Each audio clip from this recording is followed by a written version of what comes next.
connect the remaining wiring, we're going to start with the solar controller, then the wind controller, and the battery. Start by loosening all the terminals on the solar charge controller.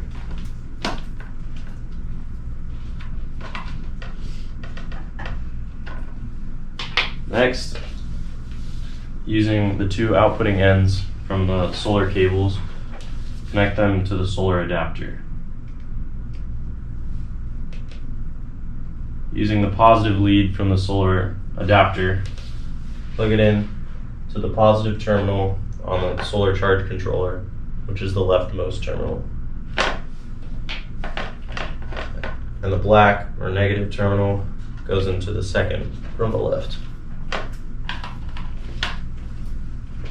And then tighten them down to create a contact.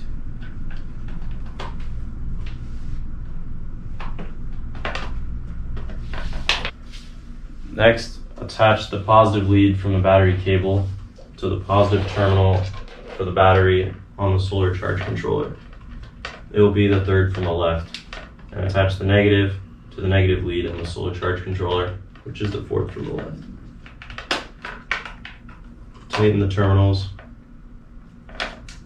to create a contact. Then attach the leads to the solar charge controller terminals. It'll be the two remaining ports with the negative lead on the far right.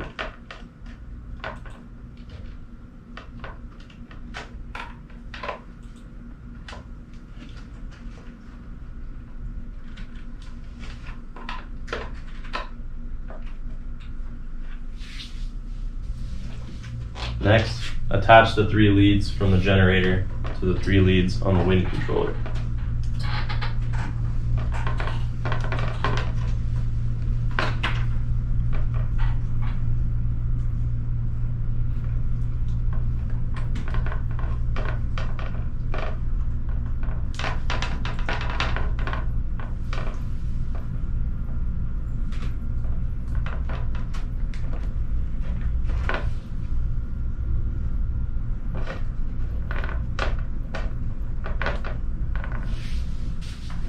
Using the adhesive strip on the back of the LED panel, attach the LED anywhere on the structure. Finally, attach the remaining leads to the battery. Both positive leads are going to connect to the red terminal, and it goes bolt and washer against the head of the bolt through the terminal. Both positive or red leads onto the bolt, and then a lock washer, a flat washer, and a nut. And place the battery in the shallow housing.